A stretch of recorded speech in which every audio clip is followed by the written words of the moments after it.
Bienvenidos a la quinta sesión de su curso de macroeconomía.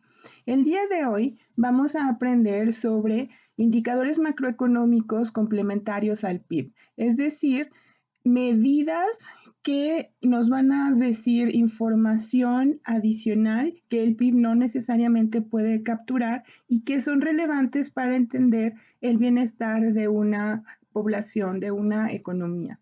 Entonces, en las sesiones pasadas nosotros estuvimos ahondando sobre el concepto del PIB y nosotros aprendimos que es el valor monetario a precios de mercado sobre todos los bienes y todos los servicios finales que se están produciendo adentro de una economía durante un periodo determinado y en un territorio determinado.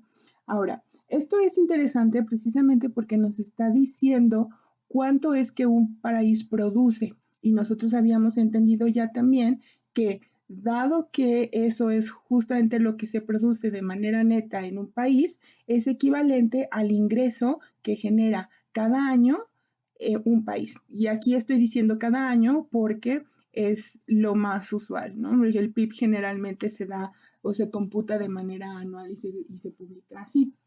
Ahora también se puede, a veces, publicar, por ejemplo, de manera bimestral o mensual, pero el punto principal es que justamente nos está indicando cuánto es el ingreso de un país. Ahora, nosotros ya también sabíamos que el PIB, a pesar de que está tratando de medir el ingreso total de un país, pues aún así es imperfecto, ¿cierto? Porque no es capaz de contabilizar todo lo que se produce, justamente en este afán de tener pues una medida lo más estandarizada y más exacta posible. Entonces, si bien tenemos esta ventaja, a la vez tenemos que reconocer que no estamos computando absolutamente toda la producción, ¿no? Por ejemplo, no incluimos los bienes y servicios ilegales, también estamos excluyendo el trabajo no remunerado, estamos excluyendo bienes y servicios sin precio o aquellos que son difíciles de contabilizar, también los excluimos. Entonces, sí, aquí en esta parte estamos de acuerdo, es básicamente nuestra definición, pero ahora en esta sesión vamos a tomar en consideración una nueva dimensión y esa es el bienestar de un país o de una economía. Se dice que el PIB es solamente una variable proxy de bienestar porque es, eh, si bien el PIB no te puede decir de manera exacta qué tan bien, qué tan feliz, qué tan plena se encuentra la población de un país, lo que sí te puede decir es pues cuánto está ganando. Y aquí es precisamente eso un proxy, ¿no? Porque un proxy se refiere a una variable que no es exactamente lo que tú quieres, ¿no? Lo que tú quieres medir, pero que de alguna manera está correlacionada y por tanto te puede dar una idea de cómo es que se ve esa variable. Por ejemplo, vamos a suponer que ustedes quisieran saber, no sé, cuánta televisión ve una familia. Quizá para ustedes sería muy difícil ir y medir los minutos exactos que ve televisión esa familia, pero una medida proxy podría ser, por ejemplo, cuánta electricidad están consumiendo. Entonces, ciertamente, dependiendo del número de kilowatts hora que consuman, y lo que paguen, pues no te va a decir exactamente cuánta televisión consume, pero tú sabes que mientras mayor sea el número de kilowatts que estás consumiendo, pues eso va a estar correlacionado, ¿no? O va a ir a la par con la cantidad de horas de televisión que veas. Entonces, sí es cierto que te da una idea, pero a la vez no estás midiendo exactamente cuánta televisión mide, ¿cierto? Porque en esa medida también vas a estar capturando otras cosas. Por ejemplo, no sé si tiene refrigerador o no, o cuánto utiliza ciertos aparatos electrodomésticos, etcétera. El punto es que están relacionados, pero no son exactamente lo mismo, y esa es justamente la idea que les quiero compartir aquí. Cuando ustedes empiezan a hablar del ingreso, pues es verdad que mientras más ingreso tenga un país, pues es más probable que la población esté bien, ¿no? Es como en una familia, nosotros habíamos dicho que el PIB es como equivalente a lo que gana una familia de manera anual. ustedes saben que pues mientras más dinero gane esa familia en conjunto, todos sus miembros, pues obviamente van a estar mejor. Sin embargo, no es equivalente de bienestar. ¿Por qué? Porque podría ser que tengas una familia que gana bien, pero, no sé, alguna lo dedique solamente a consumir comida chatarra, mientras que la otra dedica ese dinero a consumir alimentos con alto contenido nutricional y también a educar bien a sus hijos, por ejemplo, ¿no? Entonces sabes que a pesar de que es el mismo ingreso, pues claramente una familia está gozando de mayor bienestar que la otra. Entonces, justamente en esta sesión lo que vamos a estar aprendiendo son consideraciones que están relacionadas con el bienestar de una población y que si bien el PIB puede aproximar más o menos cómo se estaría desarrollando esa población, no te está diciendo aspectos relevantes que sí interesan para saber qué tan bien o qué calidad de vida tiene cierta población. Entonces, por eso es que decimos que el PIB es una medida imperfecta de bienestar. Y aquí, de manera más concreta, podemos leer lo que les escribí en la diapositiva. Si bien el ingreso de un país está relacionado con el bienestar que pueden disfrutar los habitantes al consumir bienes, es claro que el bienestar de las personas está influenciado por otros factores y no solamente por el ingreso.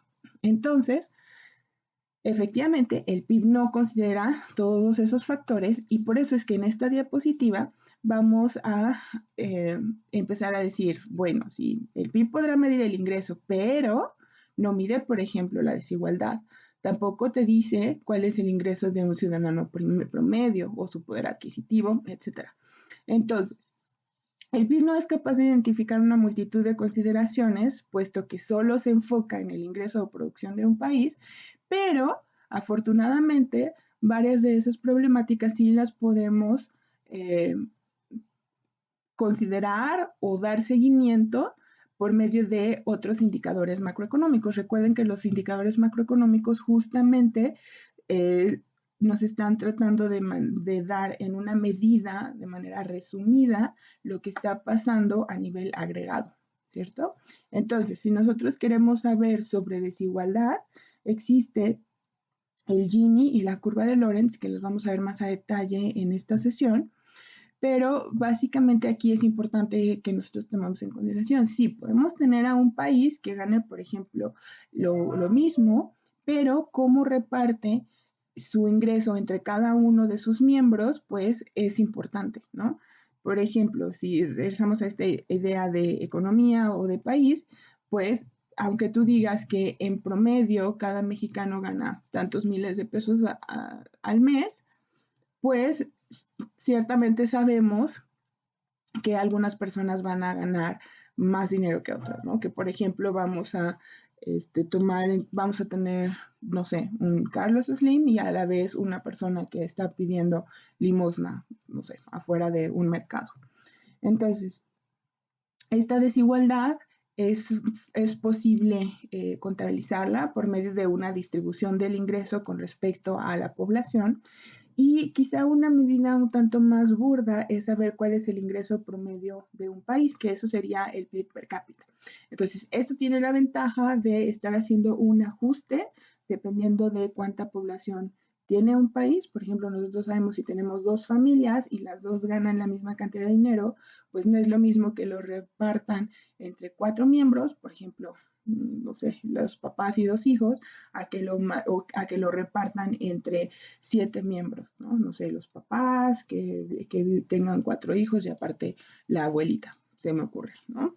Entonces, claramente, aunque sea el mismo ingreso, pues en términos per cápita, la familia que tiene menos miembros, pues va a tener en promedio un mayor nivel de vida. ¿Vale? Ahora, también está el poder adquisitivo. El poder adquisitivo tiene esta medida alternativa que es el PIB ajustado por poder de paridad de compra, que en inglés es como GDP Measured at Purchasing Power Parity. Este concepto también es bastante interesante porque nos dice que aun cuando estemos contabilizando el valor monetario de diferentes países, pues cada uno tiene su moneda, cada uno tiene diferentes niveles de precio y eso hace que Aun cuando hagas la conversión a una moneda única, por ejemplo, el dólar es lo más estándar, pues eso no significa que la misma cantidad de dólares te compre lo mismo en México que en Estados Unidos, ¿no? O en Estados Unidos con respecto a China, o a China con respecto a un país africano. Podrá ser el mismo nivel, la misma cantidad de dinero, ¿no? Pero lo cierto es que compra una diferente cantidad de bienes, y realmente cuánto es que puede consumir la población, pues es lo que va a afectar de manera más directa el bienestar. Entonces, por eso es que se realiza ese ajuste. También está el medio ambiente y la sustentabilidad. El medio ambiente, una medida alternativa es el PIB verde, la sustentabilidad es el Producto Interno de Desarrollo Sustentable. Entonces, aquí lo que estamos considerando es, pues sí, el del PIB estamos midiendo cuál es el ingreso de un país dado lo que se produjo. Pero con estas medidas alternativas estamos tomando en consideración que no solamente se trata de cuánto produces en un año, sino realmente cuáles son tus pronósticos de crecimiento en el futuro. Por ejemplo, si tienes a un país que tiene ciertos recursos naturales escasos, recuerden que dijimos que escasos se refiere a que son limitados, ¿no? Entonces, que un bien escaso que ellos tengan sean, por ejemplo, un bosque, ¿no? Entonces, ciertamente, si está solamente el bosque así, pues eso no lo contamos en el PIB porque es un recurso natural y eso ya lo habíamos visto. Pero si empiezan a cortar árboles y esos árboles los convierten en muebles y esos muebles se comercializan, pues entonces esos muebles sí se estarían contabilizando ya en el PIB, ¿cierto? Pero aquí esta idea del PIB verde o del Producto Interno de Desarrollo Sustentable es que pues también importa qué estás haciendo con esos recursos y qué tan viable es que con el paso de tiempo tú puedas seguir haciendo esa producción. Entonces, si bien puedes comercializar los árboles convirtiéndolos en muebles, de nada te sirve que te acabes todo el bosque y después ya no tengas muebles que comercializar, ¿no? Una idea más sustentable sería que quizá, aunque en cada año tengas un nivel un poquito más bajo de PIB o de ingreso, de producción, porque no te estás acabando los árboles, ¿no?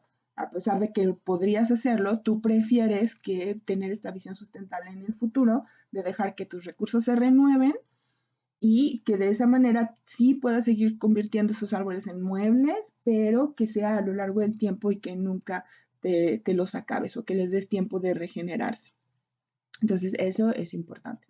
También tenemos el Producto Nacional Bruto, que nosotros ya habíamos visto que toma en consideración el dinero que sale de un país, ¿no? Habíamos visto que, por ejemplo, en el PIB, si tú piensas, por ejemplo, en McDonald's, pues aunque McDonald's sea una empresa extranjera, dada que esas hamburguesas se están consumiendo aquí en México, pues ese se contabiliza en el PIB, pero el PNB te hace el ajuste y te dice no, aunque esas hamburguesas se hayan consumido aquí e incluso producido aquí, lo cierto es que eso es capital extranjero y los ingresos se van a ir del país. Entonces, el Producto Nacional Bruto justamente hace ese ajuste y toma en consideración solamente este, el ingreso que están generando empresas mexicanas en este caso, ¿cierto? Ahora, también tenemos el desarrollo o el bienestar que está relacionado con el ingreso, con la educación y con la esperanza de vida, y a eso lo conocemos como el índice de desarrollo humano, también lo vamos a ver más a detalle. Y tenemos la eficiencia, que es precisamente la productividad, ¿no? Por ejemplo, cuánto produces en un determinado periodo de tiempo o con cierta cantidad de trabajo. Otros ejemplos que pueden también medirse y que ciertamente no son contabilizados en el PIB son las brechas de género, el trabajo no remunerado, qué tal si hay intereses especiales o hay corrupción o hay pobreza o hay mercados ilegales.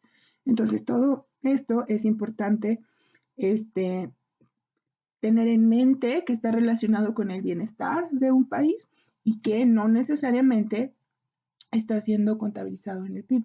De hecho, por eso es que diferentes gobiernos en el mundo pero en general también el pensamiento económico tiene un interés especial en estar haciendo estas mediciones. De hecho, hay incluso medidas o indicadores que quieren también de alguna manera relacionar incluso el nivel de vida, el nivel de felicidad que los individuos de cada país reportan para relacionarlo también con otros aspectos económicos. Entonces, por eso decimos que todo esto son críticas al PIB como barómetro económico. Barómetro aquí me refiero acuérdense que barómetro te está diciendo cómo es que diferentes cambios te afectan. Entonces, en este contexto se refiere pues a la parte económica. Entonces, vamos a ahondar en esta parte un poquito más en algunos indicadores. Por ejemplo, el primero es el índice de desarrollo humano, que es desarrollado por la UNDP, que es el Programa de Naciones Unidas para el Desarrollo. De hecho, sus siglas en español son PNUD. Entonces, este organismo internacional se encarga de recolectar los datos y de esa manera computar un índice que me está midiendo el desarrollo de un país, que toma en consideración la esperanza de vida, el nivel de educación y el ingreso per cápita. Entonces, este indicador justamente ahorita en un momento les explico la diferencia entre indicador e índice, justamente se empezó a computar, a estimar, por esta idea de que, pues sí, el PIB nos está diciendo cuál es nuestro ingreso, pero también hay muchos aspectos básicos que son relevantes para saber cómo se está desarrollando un país, que sí nos importa saber. Entonces, aquí les quiero comentar cuál es la diferencia entre indicador e índice. Nosotros ya vimos que los indicadores macroeconómicos son justamente medidas que a nivel agregado te están dando alguna información sobre sobre un aspecto específico que a ti te interesa saber. Entonces, justamente aquí los indicadores, en este caso, estamos teniendo o tomando en cuenta medidas de un tema en específico que a ti te importa. Y el índice lo que hace es que cuando quieres tener medidas más complejas, que no solamente tomen en consideración una dimensión, que sería lo que el indicador haría, el índice es como si juntaras diferentes indicadores y con todos los resumieras en una sola medida a la cual vas a llamar índice. Entonces, en este caso en específico, yo creo que puede ayudarlos a entender mejor. Por ejemplo, para el índice de desarrollo humano dijeron, es que pues sí, claro que importa el ingreso, ¿no? Pero para saber el bienestar de una persona o cómo se están desarrollando las personas en su vida, pues es importante saber diferentes dimensiones, ¿no? Hay cosas que a mí me gustaría saber. Por ejemplo, si tienen una vida larga y saludable o qué tanto conocimiento logran adquirir a lo largo de su vida o si tienen un nivel de vida digno. Entonces, las dimensiones o categorías se refieren a aspectos que tú consideras importantes que se deberían de estar midiendo, ¿no? El indicador va a ser la forma específica con la cual tú vas a empezar a recolectar información para tener una idea de qué es lo que está pasando. Por ejemplo, si tú dices, a mí me interesa saber qué le ocurre a las personas si tienen esa vida larga y saludable, pues entonces un indicador puede ser la esperanza de vida que tienen las personas al nacer.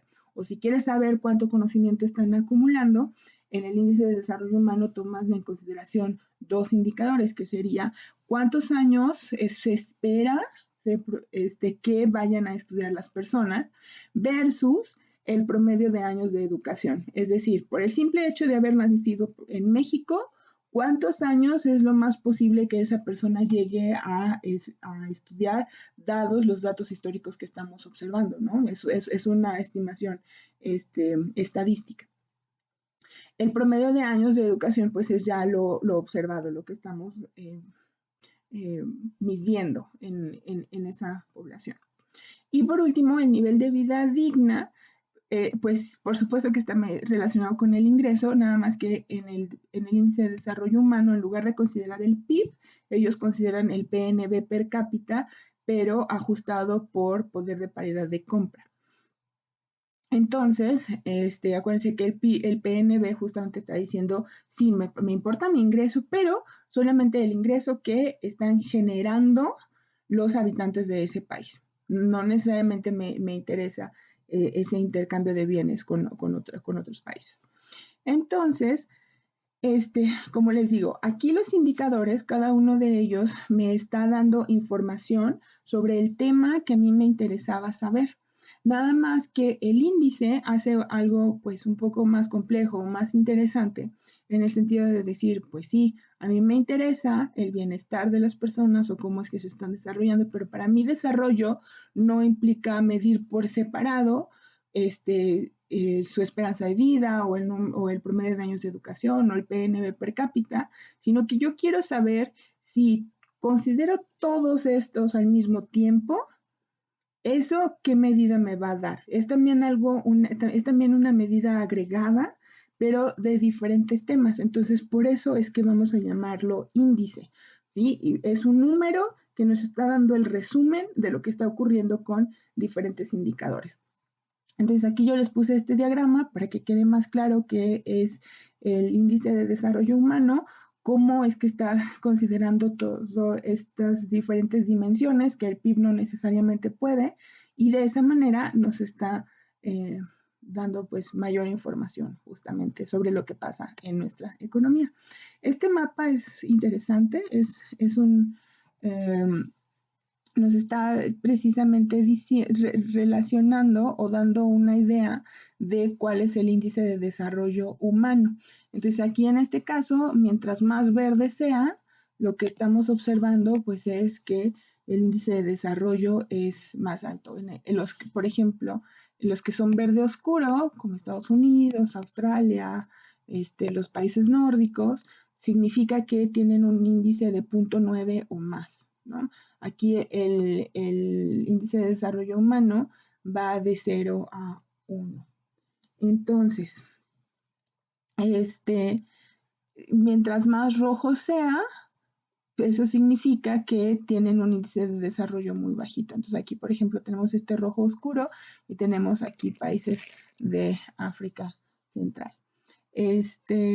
Entonces, en general, lo que podemos observar también del índice de desarrollo humano es que aquellos países cuyo PIB es más alto tienden a ser los países que tienden a tener también un índice de desarrollo humano más alto, que dijimos que el índice de desarrollo humano considera más dimensiones, ¿no? Sí, específicamente orientadas al bienestar de la población.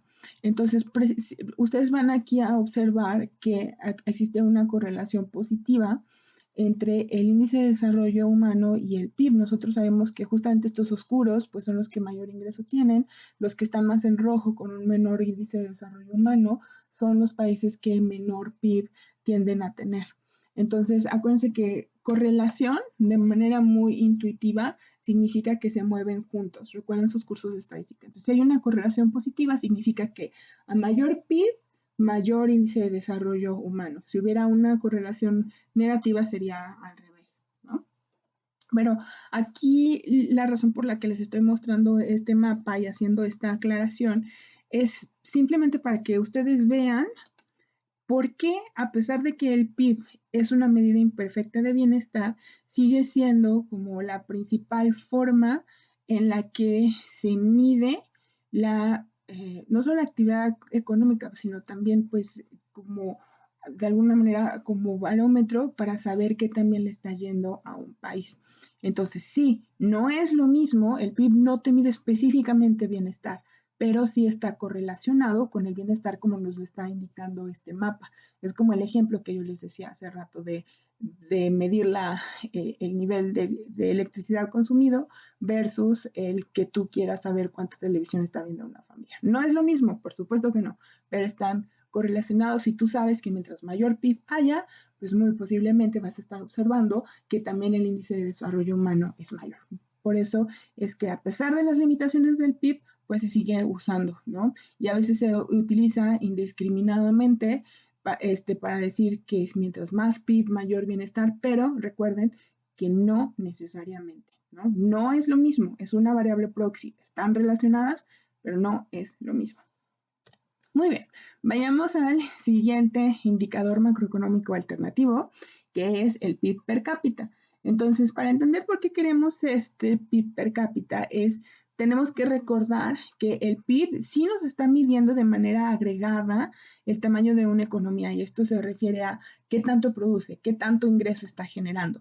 Pero a pesar de que el PIB nos da esta idea, lo cierto es que eso no nos dice cómo es que se está repartiendo el dinero, ¿no? O sea, lo que yo les decía hace ratito, pues sí, puedes tener dos familias que ganan lo mismo, pero no es lo mismo tener que repartir ese ingreso entre 4 miembros a tenerlo que repartir entre 7. Es exactamente el mismo principio. Entonces, si bien podemos llegar a tener varios países con el mismo nivel de ingreso o aproximadamente el mismo de ingreso, eso no quiere decir que ambos se encuentren en igualdad de condiciones. Entonces, por eso es que el PIB per cápita, su fórmula es PIB sobre población total. Es decir, estamos diciendo en promedio cuánto es que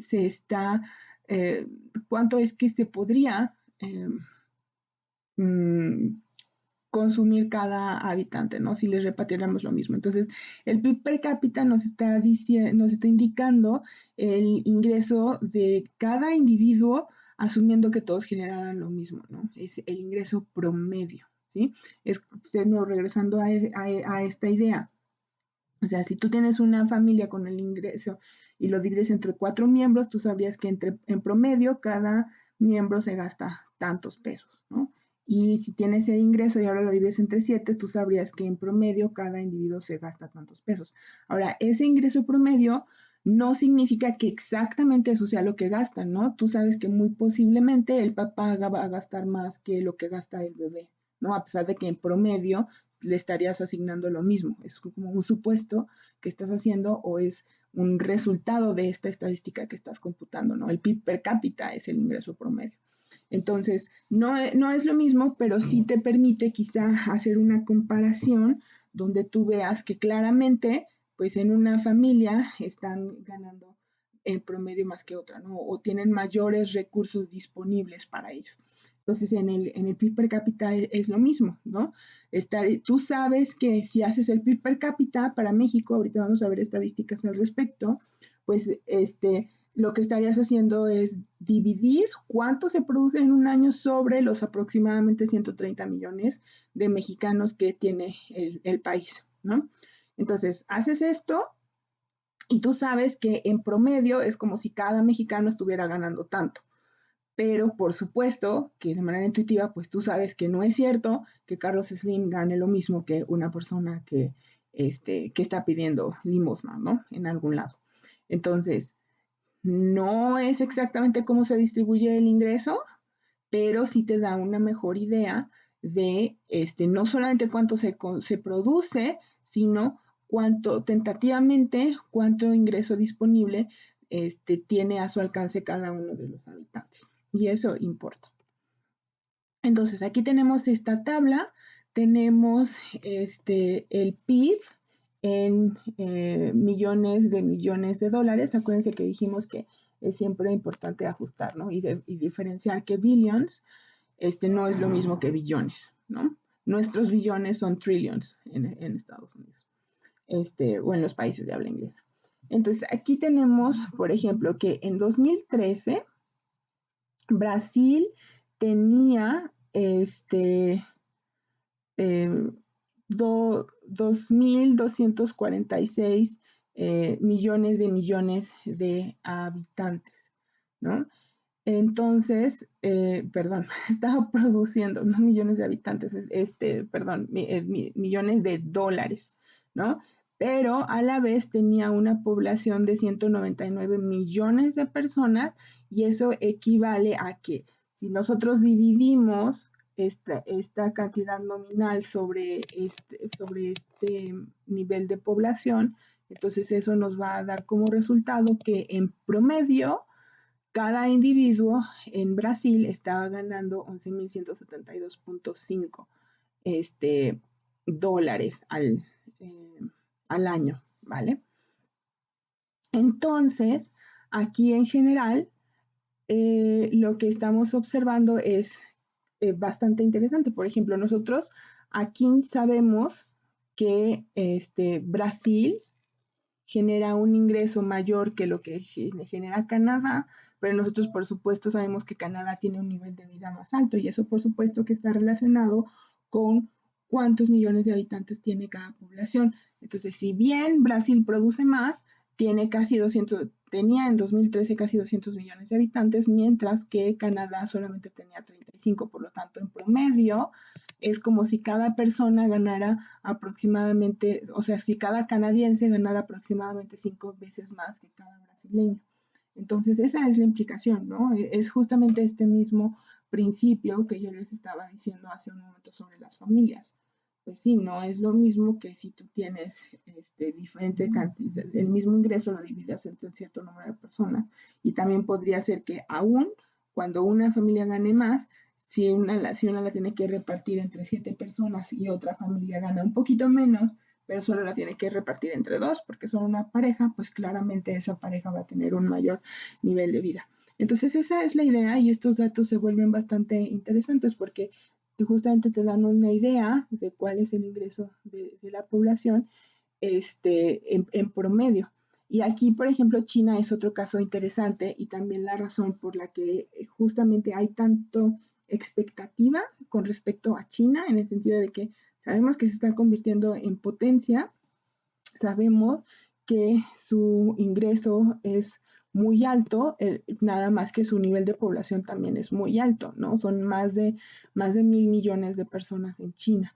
Entonces, por ejemplo, aquí en 2013 nosotros sabíamos que China estaba produciendo aproximadamente 9.469 millones de dólares cada año, mientras que si lo comparabas con Estados Unidos producía 16.768 millones de dólares cada año.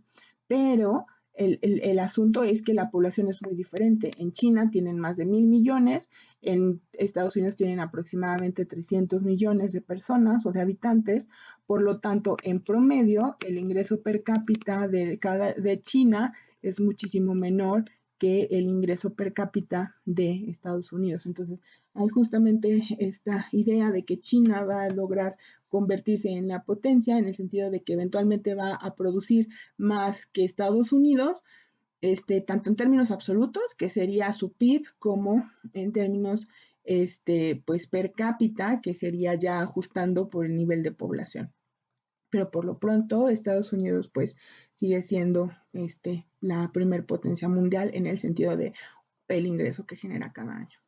¿Vale? Entonces, aquí tenemos el ingreso, el PIB de México entre 1950 y 2000. Aquí en el eje de las Y tenemos cuántos dólares estaban produciendo. Sabemos que por supuesto el PIB de México se produce en pesos, pero para que sea entendible en diferentes contextos en el mundo, por eso se hace esa conversión, ¿no? Dólares. Entonces, aquí justamente por eso vamos a tener desde que en 1950 aproximadamente se producía eh, aquí 3.000, eso tendría que checarles los datos, vamos a verlo, pero muy posiblemente esté en millones de dólares, ¿no? Y cómo es que desde los 50 hasta los 2000 había ido aumentando. Entonces, aquí esto está en valor nominal, porque acuérdense que estamos considerando para medir el PIB el valor monetario y más adelante vamos a ver que eso incluye el efecto de la inflación, ¿no? Pero por lo pronto vemos que el ingreso de México ha ido creciendo a lo largo del tiempo, en este caso durante esos 50 años. Y aquí tenemos una comparación intertemporal de diferentes países en diferentes años. Entonces nosotros sabemos que, por ejemplo, en 1970 aproximadamente el PIB per cápita era de 5.513 dólares por persona, mientras que para el 2000 ya había crecido a 8.766 dólares por persona. Y en Estados Unidos, pues aquí justamente vemos esta diferencia de ingresos, ¿no? En el 70 era de 16.500 aproximadamente, en el 2000 era aproximadamente de 33.300. Entonces esto nos está dando esa idea. En Gran Bretaña también vimos que subió sustancialmente, en Japón también, son justamente estos países de mayor ingreso. Y aquí, por ejemplo, empezamos a ver también patrones, ¿no? De economías más pobres. Por ejemplo, Etiopía es interesante porque en 1970 producía 607 dólares por persona y 30 años después ese promedio por persona había crecido muy poco, ¿no? Y Etiopía es un caso interesante porque está compuesto por muchas personas jóvenes, entonces realmente ese estancamiento es importante, ¿no? Entonces, igual chequen ustedes los números con más detenimiento, pero aquí también estamos haciendo la misma comparación, pero ya no son solo 2 puntos en el tiempo, sino es todo el periodo de 50 años, entre 1950 y 2000 para diferentes países. Entonces vemos cómo el crecimiento de Estados Unidos ha tenido una tendencia positiva, para Gran Bretaña también, para México también, aunque ha crecido claramente menos con respecto a otros países más desarrollados, ¿no? Argentina vemos cómo es que se ha estancado y pues es bien sabida las crisis que ha tenido. China es bastante impresionante, ¿no? Porque a pesar de haber iniciado con un PIB per cápita en 1950 muy bajo, casi tan bajo como el de Etiopía, pues ha sobrepasado a varios otros países y la tendencia para alcanzar a las potencias mundiales es muy clara, ¿no? Eso es lo que se espera de China. Pero de nuevo, estas tablas están graficadas en términos per cápita, ¿no? Per cápita es equivalente a decir por persona, ¿no? Es una expresión en latín. Entonces, aquí otra vez tenemos un mapa de intensidad y vemos de nuevo pues cómo los diferentes, los países más desarrollados también tienen un ingreso per cápita más alto y vemos como una vez que lo ajustamos por nivel poblacional, pues también vemos las diferentes economías, ¿no? Aquí algo importante, México es aproximadamente la 15ª economía más grande del mundo, ¿no? Si comparas, me parece que hay alrededor de 150 países. Ese dato hay que checarlo a detalle, pero de todos los países en el mundo, pues ciertamente sí, México está de los que más produce cada año. Ahora, una vez que lo ajustas pues, en términos per cápita, pues vemos claramente que sigue siendo un país en desarrollo, ¿no? Pero aún así, pues tiene un ingreso medio México. Entonces, ¿cómo relacionamos el PIB per cápita con el bienestar económico? Bueno, nosotros sabemos que el PIB es una medida imperfecta del bienestar, pero aquí lo interesante es que a pesar de que el PIB per cápita nos esté ajustando por el PIB poblacional, ¿no? Por el nivel de población, de cualquier forma estamos suponiendo que los individuos de la economía están generando el mismo nivel de ingreso, ¿no? Pueden gastar lo mismo y eso no necesariamente es cierto, ¿no? No estamos considerando el nivel de desigualdad y por tanto, aún el PIB per cápita con este ajuste, pues sigue siendo una medida imperfecta de bienestar. Quizá está corregida un poquito más, ¿no? Pero aún así es imperfecta y no podemos decir que el PIB per cápita mida el bienestar económico. Sigue siendo un proxy, claro, lo podemos seguir viendo aquí en nuestro mapa, ¿no? Recuerdan cómo si comparan esto, por ejemplo, también con el IDH, pues también, ¿no? Pero no es lo mismo. Y van a ver que tanto el PIB como el PIB per cápita tiene una correlación positiva con varios de esos niveles alternativos de bienestar, ¿no? O sea, quizá, no sé, quizá el PIB per cápita no te pueda decir exactamente qué está pasando con no sé, con la corrupción, ¿no? O qué está pasando con la educación, o qué está pasando, no sé, con iniciativas de sustentabilidad. Pues no te lo dice porque el PIB y el PIB per cápita solamente hablan de producción y de ingreso, pero sí están correlacionadas, ¿no? Entonces, sigamos. La desigualdad se mide utilizando la curva de Lorentz y el coeficiente de Gini. Ambos conceptos están muy relacionados. ¿Sí? De hecho, el coeficiente de Gini se obtiene justamente de la curva de Lorentz. Nada más que la curva de Lorentz es una representación gráfica y el coeficiente de Gini es una medida cuantitativa. Vamos a leer la definición. Dice, la curva de Lorentz es una herramienta estadística que se usa para medir la desigualdad en la distribución del ingreso entre la población y representa el porcentaje de ingreso que corresponde a cierto porcentaje de la población y por lo tanto la manera en que observemos su curva, ¿no? Eso nos va a estar dando una idea gráfica de cómo es que se distribuye el ingreso entre la población. Por su parte, el coeficiente de Gini es una medida cuantitativa de la desigualdad del ingreso.